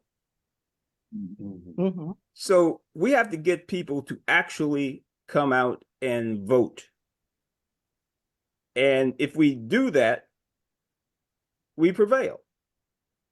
If we sit home, or if many people sit home and say, I'm just fed up with this, I don't want to have any more parts of it, then we lose. That's really the bottom line. And now being less than 2 weeks out from the election, or well, just over 2 weeks out from the election day, that's what I think we need to be focused on right now, turning out the vote, or they say in the political world, GOTV. GOTV. Yep. Okay, Dr. Ross, I have a question for you. Does anyone else have a question? Okay, Dr. Ross, I have a question for you. In your opinion, is a Christian nationalist movement today related to why the Church Universal did not speak out against racism, discrimination, and what have you back in the 40s, 50s, and so on? I'm gonna try to give the short answer. Religion and politics are always connected. There's no separation of it. That's why I mentioned that the separation of religion and politics is fallacious. You're gonna have to, what the government has to do is have a balance, a way to accepting criteria whereby no religion has undue advantage in the political arena. Haven't done that yet. And so now, and we have evidence of it from the Crusades. The Crusades, the church wasn't passing out tracts. Under the authority of the Pope, they were killing folks and taking land. And they were converting folks. The word ghetto comes from Italy, where they stuck the Jews there in foundries, because my studies have taken me through Jewish history to understand the Hebrew Bible. And basically, those folks who wrote the Bible are just like us. They were a minority. They were struggling. To answer the lady's question and to continue, we've got to we have to do something that that's in the Bible. I know I documented it in my work. I call it it's under the umbrella of ideological standardization and selective appropriation. We boil it down to we're going to have to teach our kids. I'm concerned that there's some young folks who are not voting or they don't feel it's necessary. Something has gone awry in our homes. And so I'm thinking maybe churches and conscientious persons need to set up shop and do a balance to what's happening in the school system.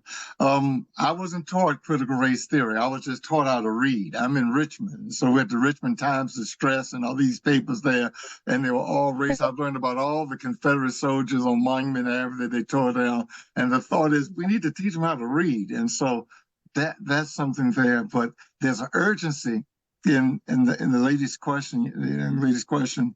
We got to push hard as we can for the vote, but we have to plan for whatever aftermath is there. I don't have a gun. I don't have a gun yet. I don't have a gun. I'm not thinking about buying one, but sometimes I think about it, you know. And I'm in Henrico and Hanover County. And so Tea Party signs are all around and whatnot. And so we're gonna have to plan for the aftermath. And but certainly the aftermath and even before, making all the meetings. We have to get on the committees. We're going to have to take out our notebooks and monitor what's going on, and pay it and get away around or process this religious talk, because they're selling this as Christians. They are.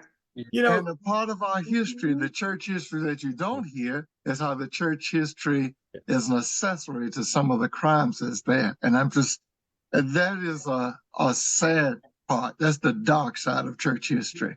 That's the Dr. dark Ross, side of it. I'm glad you made that connection between politics and religion. Yeah, I taught youth confirmation in my church for 20 plus years.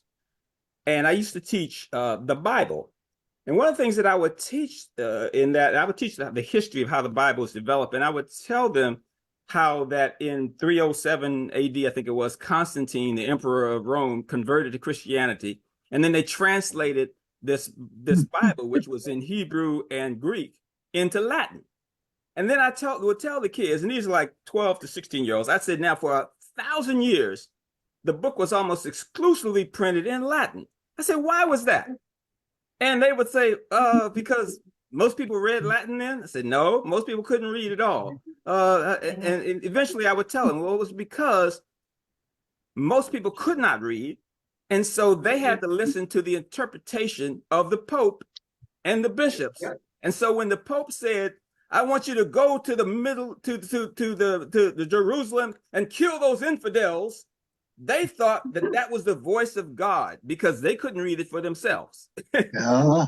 And so it was a control mechanism. Constantine wasn't converted like that. Yes. Christianity became the state ideology, and they pushed it. And the Pope and all, they had some control. This is the church history you don't hear. Yeah, they didn't translate and it. And it has some devastating effects on it. And that came across the waters too a little bit. And here's the thought of where education has to open this thing up. We can't, how can it, I don't know what the word is. We can't purge or clean this. We're going to have to teach this and explain this. This is the real deal. This is the untold story. One of the books that I want to reference is by Edward Baptiste. The half has not been told. The half has never been told. Slavery and the Making of American Capitalism. Here he talks about the implication of the church in setting up this slavery. One of the things that the Project 2025 kind of wants to go against is that the systemic racism in our government. Well, it's kind of there. Implicitly, it is kind of there because we weren't at the table when we were writing. If you see that drawing of all the folks who wrote the Constitution, we weren't there. And they were all men at that too. And so we were probably serving tea to Jefferson and others. And we got to kind of think about that and kind of rethink some things. Some of the banned books. Why are they banning these books? Why are they banning the books of Nehisi Coates? I like Alan Callahan. One of the things that I have to do, and I'll be a stop of it as I'm teaching in seminary, I've been teaching since '82, is to kind of, and this is something that has to happen with the church, and this is a hard subject. We're going to have to relearn or unlearn. And since the church doesn't have any regulating body, it is a hard monster to change. And so this is some of the things I have my greatest troubles. And Pastor Williams and Sister B, they understand it. Fighting in seminary with persons who come there already kind of oriented by the kind of Christian nationalism that's passed in our system. And I'm trying to get them back and say, those folks are over there in the ancient Near East, and there's no race in the Bible. And so the whole hermeneutics is there. This is a battle, but jumping in what the lady was sharing and what others have said as well, is we're going to have to go home and teach our kids. and deal with them. Let me just share this and I'll stop. One of the things I discovered in doing my dissertation and some work, and I've documented in places, these requirements for survival. And these requirements of survival, I discovered them in studying Nehemiah, and I realized is the key to the Bible. And one of those keys is a selective appropriation, language, land, economics, administrative structure, ideological standardization. If you're not fulfilling these, your freedom is lessened. We're not at the table. And so it seems like, I don't know, you have to tell me that China and some other places over in the East are controlling the monies here. We weren't at the table and writing the laws. The laws are not friendly to everybody. We weren't at the table with it. We don't control the land, the economy, and things of this sort. And so here's where we have to go back to the drawing board. And if you will, this small Jewish minority that are in this United States, under about 5% of the population, why are they so strong? Because they're doing these things that we're talking about here. They're teaching their kids. And so when you leave home, you know who you are. You don't have to find out who you are when you leave home. I knew who I was when I left home. And church and all did that. I'm stopping. It's interesting that you should say that, because I just had a thought. One of the things that I see is missing in many of our young people is understanding their own history. And because they don't understand their own history, they are less likely to survive in the world without realizing that the world that they're in dislikes them simply because of what they look like. Okay? Mhm. And part of that with Project 2025 from the educational piece is a rewriting of history that is being proposed, so that anything that makes white America look bad, they want to delete it. And too often I've come across young people. When I say young people, I'm talking about ages 25 to maybe 35 to 40, who don't see the need to vote because they don't understand the history. And I'm talking about young African Americans who don't understand how we got the rights that we have right now, because they take it for granted, because they didn't have to struggle in order to be able to go to the schools that they wanted, that they were once denied, or the restaurants, the movie theaters, and what have you. And Project 2025 wants to remove all of what has been accomplished over these 40, 50 years to take us back so that we think of ourselves as being less than. Yeah. How do we deal with that? Jumping in, Dr. Williams, I applaud this effort and the persons who are coming to do this and working here. I said this, and it's not a push in my discipline or things of this sort.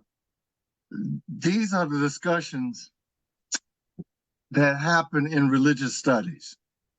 Religious studies as a discipline is not catechism. It's not teaching the Bible. It's helping persons to understand how religion, what people believe, factors in to the operation of society.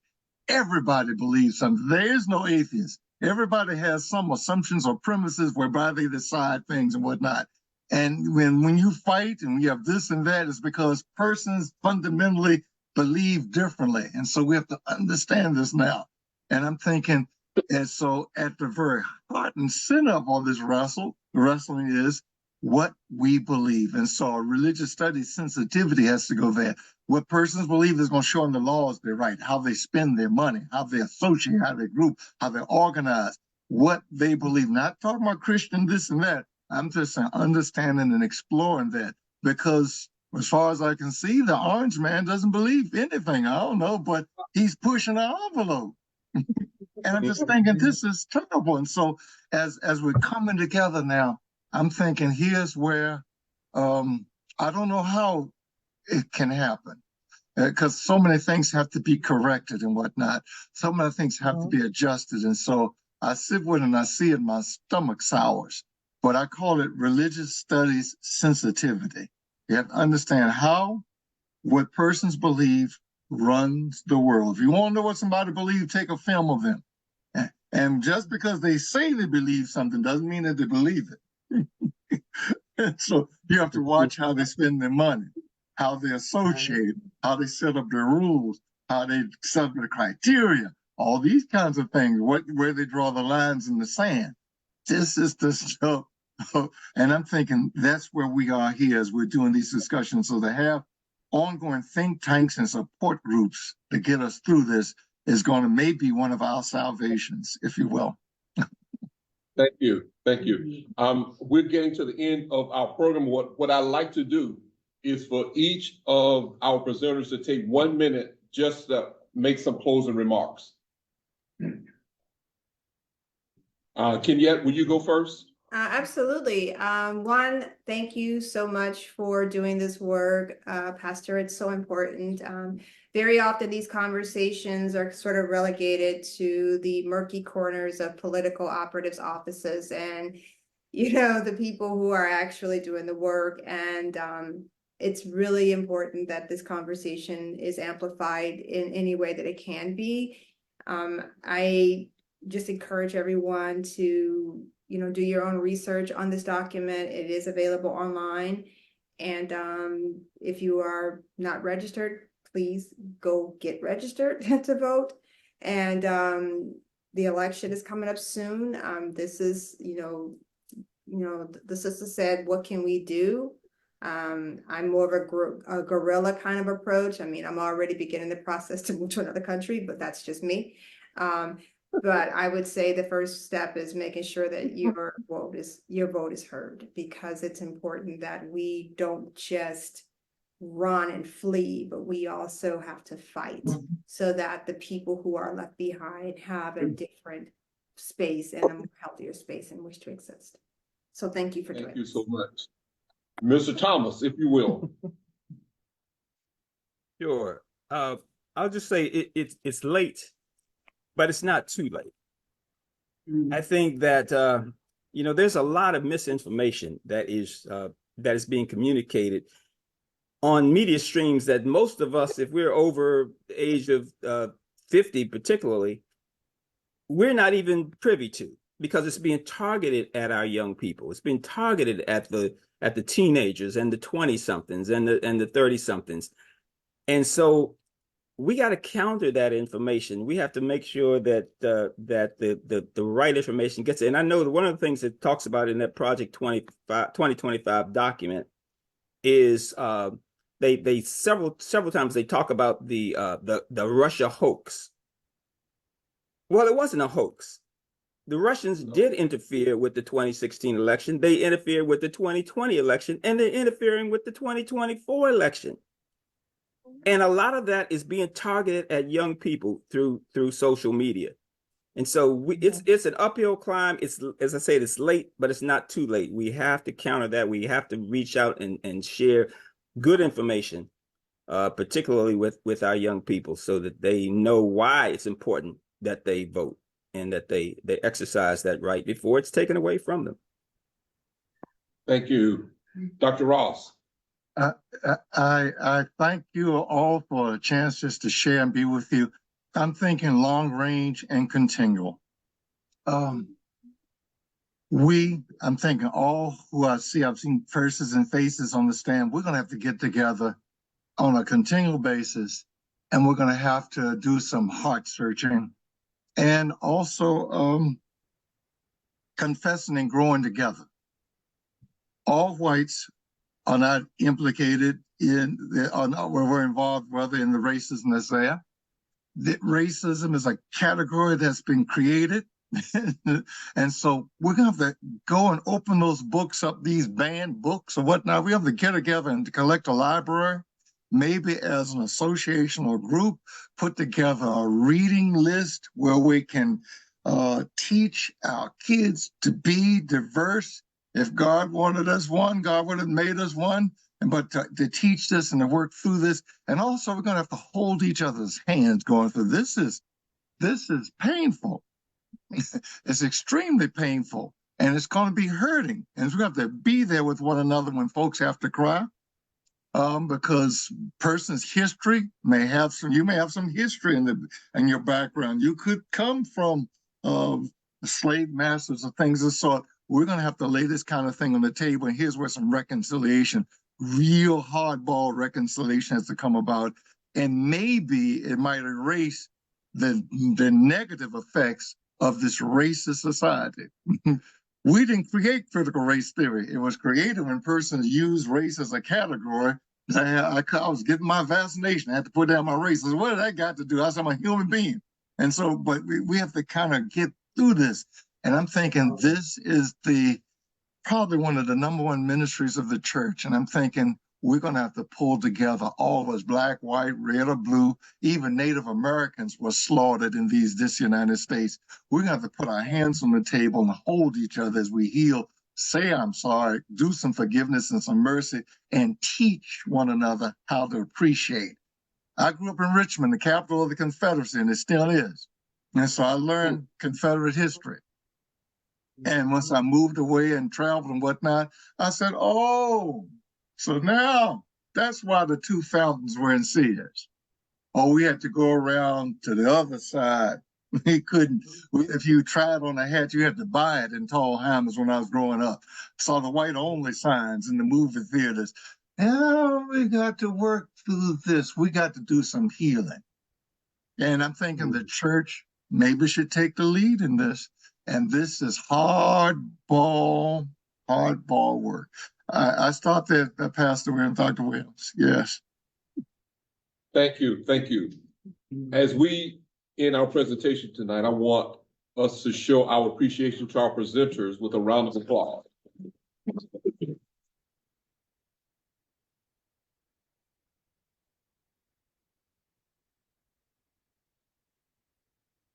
I want to thank each of you for sharing your insights and your expertise on the specific subject matters that we talked about tonight for Project 2025.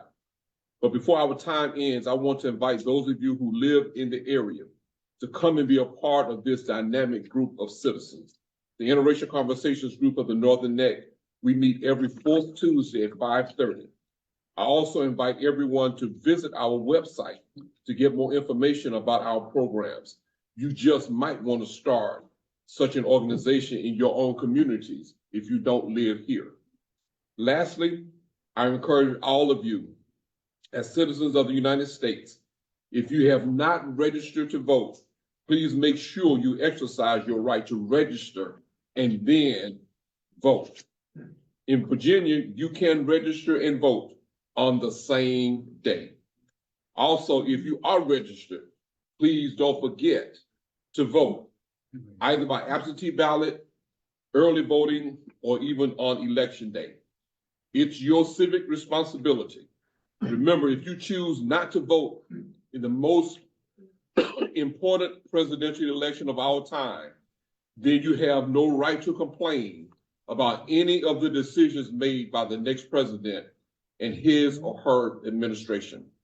I just want you to make an informed decision. Now, the ball is in your court.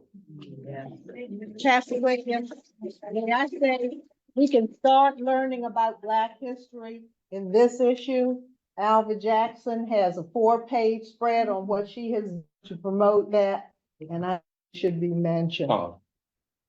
Yes. Yes, could you come up, please?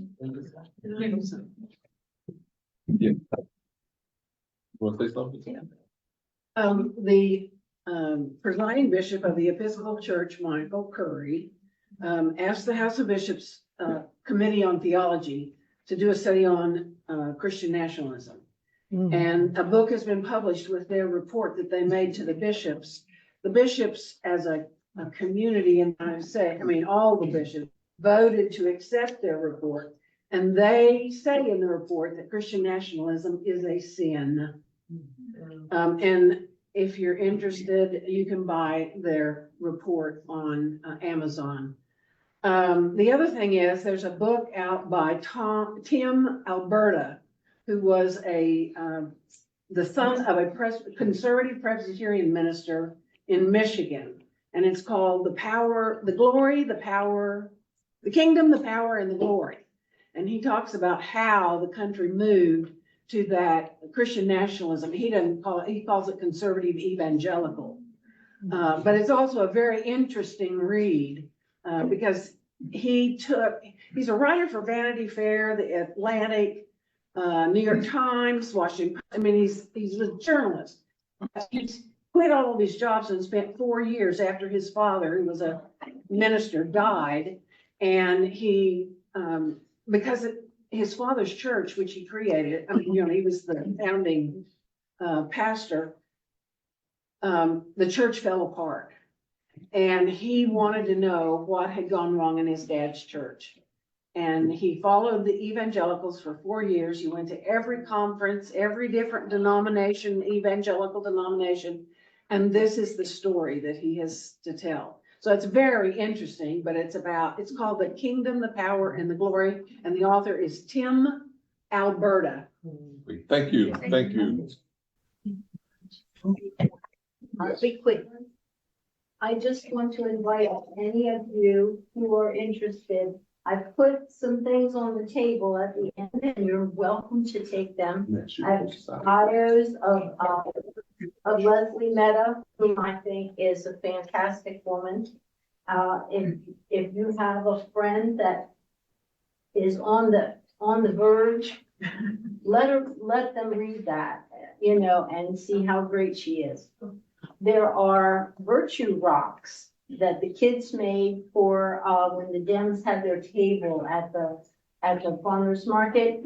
You are welcome to take those and give them to your children. I've got the cats. If you have kids at home, you can hang up for. And outside there are yard signs, what we have left. So if you would like to have one for your house, you're welcome to take it as you wish. Thank you. Yes, sir. I just want to, for those that haven't voted, like the early vote, the registrar's office in Heathville is open from 9 to 5. Thank you, thank you. And in Lancaster, it's 8:30 to 4:30. Okay. Nothing else? I'm gonna ask Reverend Tom Coy if he will close us out in prayer.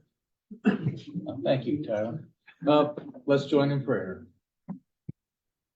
Lord, we are so grateful for this gathering tonight where we have heard so many good insights into an issue that is before all of us. And we are a little afraid, but some of the things that are said, concerned, we wonder what will the future bring, and we are afraid, but we do believe that in the end, it's your world, and you will get us through it. And whether things go up or down, you're still there. But Lord, we have complained over the years, and we may remember ourselves saying it, oh, why vote? They're all the same. The candidates are all the same. This year, Lord, you have answered our prayers. We have a choice. And so, Lord, grant us the depth of heart and knowledge, humanity, faith, and all good qualities as we set about to do what we can do, and that is cast our ballots. Yeah. We ask this and we pray this in the name of Jesus, our Lord and our Savior. Amen.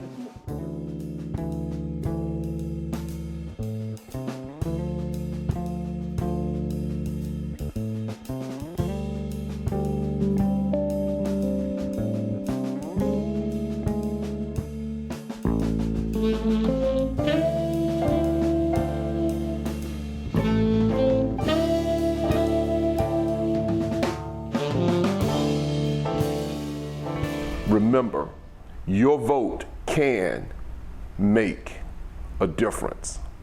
God bless you.